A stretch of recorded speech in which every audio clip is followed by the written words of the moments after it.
Rainha. Bom, agora a gente vai falar sobre quem são as pessoas mais inteligentes do mundo e como funcionam os testes de QI. Já estamos na linha com Leninha Wagner, psicóloga. Boa tarde para você, tudo bem? Boa tarde, tudo bem? Uma alegria estar aqui com vocês. Bom, quando a gente fala de QI, né, a abreviação de quociente de inteligência, são diversos números que deixam o leitor confuso. Afinal, quem tem o maior QI? Existe uma lista, assim? Existe uma lista enorme de pessoas mais inteligentes do mundo, sendo que Albert Einstein e tantos outros que estiveram muito antes de nós aqui, que deixaram um legado, são pessoas que não passaram por testagem. A gente pressupõe que eles fossem, de fato, os mais inteligentes. Hoje a gente já tem como fazer essa testagem.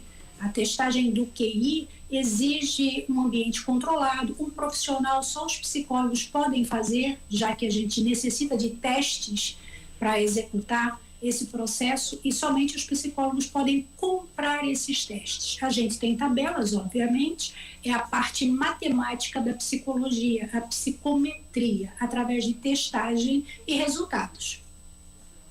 Entendido, doutora. Boa tarde para a senhora também, obrigado por falar com a gente. A minha pergunta se refere a esses números, né? Essa forma de medir o QI. Há uma divergência sobre o jeito de contabilizar isso? Como funciona isso na prática entre os especialistas? Há algumas divergências, sim. A testagem do QI, o quociente de inteligência, que seria a idade mental com a cronológica multiplicado por 100. Mas existem vários tipos de teste, os mais utilizados são o VAIS e o VISC, porém no Brasil a gente faz a tabela com desvio padrão 15. Já na Europa e em outros continentes, eles podem usar outros desvios, como, por exemplo, 24, e acaba esse resultado sendo para eles maior do que o nosso. Eu prefiro trabalhar com percentil, 99 seria o maior. Eu mesmo já testei algumas pessoas, uma pessoa famosa, inclusive, que passou pelo meu consultório, passando por testagem comigo, foi Fabiano de Abreu, e é um QI altíssimo que ele tem, tanto no percentil quanto no resultado final do QI. E depois do início dessas testagens, ele fez teste para a Mensa, por exemplo, passou, é membro da Mensa, da Associação de Pessoas Mais Inteligentes do Mundo, mas basicamente a gente tem uma tabela. Os superdotados, altas habilidades, eles têm que ter um resultado final entre 130 até 144, como resultado para nós aqui dentro do Brasil, trabalhando com essa tabela de desvio padrão 15. A partir de 144, acima disso, são considerados gênios. Eu costumo dizer que todo gênio é superdotado, mas nem todo superdotado será um gênio, porque ele precisa também do tempo cronológico no ciclo vital, para que ele ganhe tempo e deixe para nós um legado. Alguns grandes nomes dentro de um QI muito elevado deixaram para a gente um legado, né? Freud dentro da composição da teoria psicanalítica, Einstein dentro da física, Pelé dentro do esporte. É um engano a gente achar que essas pessoas têm domínio em todas as áreas do conhecimento. Algumas podem ter, sim, mas, no geral, ela tem altas habilidades dentro de um domínio do esporte, da música, da literatura, dos cálculos, da matemática, da lógica, enfim, das artes no geral. Alguns têm habilidade para várias áreas, outros para áreas específicas. E existe uma forma segura e confiável de fazer o teste na internet e sem um especialista? Porque às vezes tem isso aí, né, pela internet. É verdade, tem sim, está à disposição. Não é uma forma segura, não é uma forma aceita. Quando nós fazemos a testagem do QI, a gente trabalha com testes padronizados e que estão ali tanto dentro do CFP como do CRP, do Conselho Federal e Regional de Psicologia, e tem uma premissa dentro da Sociedade Brasileira de Neuropsicologia, eu sou neuropsicóloga também, que a gente precisa abordar, contemplar também a parte clínica desse indivíduo. Não só as competências com as altas habilidades que ele possa ter, mas também como ele se comporta no psicossocial, como ele se relaciona com as pessoas. Então, contemplar também esse perfil psicológico, esse lado clínico da pessoa que está sendo testada. Então, somente os profissionais em lugar adequado, num consultório, com todo o ambiente controlado, para executar esse teste e ter um laudo que tenha validade. Bom, doutora, trazendo, né, esse assunto, falando de QI para o mundo das pessoas, esse mundo do dia a dia mesmo, falando, por exemplo, do mercado de trabalho. O QI, ele é determinante, ele influencia para que a pessoa seja um bom profissional, a pessoa com QI mais elevado, por exemplo, ou isso não garante nada, não tem nada a ver com isso, com essa questão de relacionamento, por exemplo? Não garante.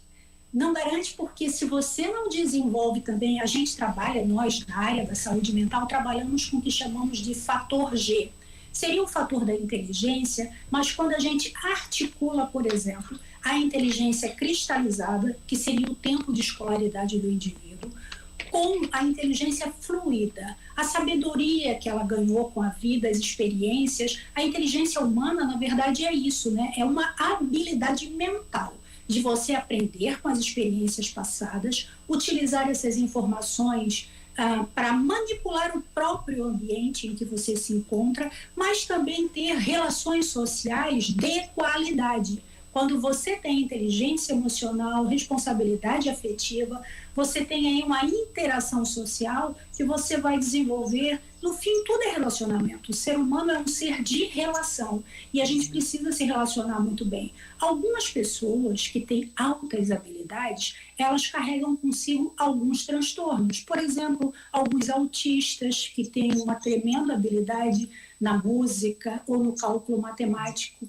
mas tem déficit em suas relações sociais. Essa pessoa que eu citei o nome, Fabiano de Abreu, por exemplo, apesar do QI altíssimo, 180, ele tem habilidade social, ele conversa com todo mundo, tem uma interação social de qualidade, de saúde, é uma pessoa que se dá bem em qualquer ambiente, seja profissional ou social. Isso são casos raros. No geral, as pessoas têm uma personalidade um pouco difícil de lidar no social, quando eles têm altas habilidades, mas também algum déficit. E a partir disso, doutora, ter QI baixo ou considerado na média, digamos assim, né, para uma pessoa que porventura fizer o teste, né, isso torna a pessoa limitada, ou quão errada é essa afirmação, né? Porque as pessoas às vezes falam, nossa, eu fiz o teste, não estou satisfeito, não gostei, as pessoas já se definem, já colocam rótulos. O quão errado é falar que quem tem o QI na média ou considerado baixo é uma pessoa limitada, doutora? Errado, sim, porque a vida é um mar de possibilidades, né? É claro que essa questão de ter um alto QI, de ser portador de altas habilidades ou de superdotação, é algo que é inato. Quer dizer, a pessoa nasce com. E tem até casos de crianças em idade pré-escolar que apresentam tudo isso, como é um caso até bem específico que eu tenho de um garoto de 4 anos, agora ele está com 6, que ele era portador de altas habilidades, quer dizer, na pré-escola ele já começou a apresentar toda essa questão da superdotação. Então, é inato, mas se não for estimulado, o cérebro ele precisa ter treinos cognitivos, receber estimulação, para eles não lidarem com o tédio. São pessoas extremamente curiosas, que não se contentam com uma resposta breve, curta, que querem mais da vida. Quanto mais você estimula, mais você vai trabalhando essa questão da cognição. O nosso cérebro ele é extremamente plástico, ele tem uma neuroplasticidade aí envolvida. A gente vai absorvendo o conhecimento, a memória vai nos ajudando, né, armazenando dados. Então, o processamento de dados, a velocidade desse processamento de dados, dessas pessoas que têm isso como nato, é algo natural, é um dom, um talento, se não for estimulada, pode acontecer de perder.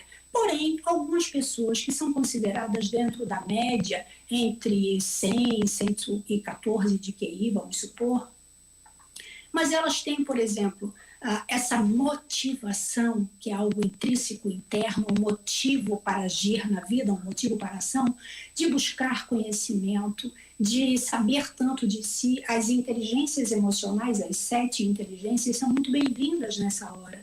Quando a pessoa tem uma inteligência que a gente chama de intrapessoal, ela tem autoconhecimento, sabe tanto dela que intui sobre o outro, age é bem-vinda em qualquer lugar. Ela vai ter também a inteligência interpessoal, essa habilidade de lidar com o outro. Isso pode ser muito desenvolvido com treinos cognitivos, por exemplo.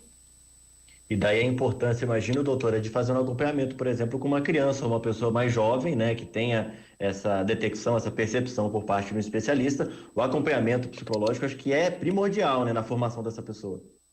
Exatamente, senão você pode perder essa competência. Se você não tem esse acompanhamento e essa estimulação, ainda que você seja um portador de altas habilidades, de superdotação, isso pode se esvair e transformar essa energia que não está sendo aproveitada e estimulada em agressividade, em violência.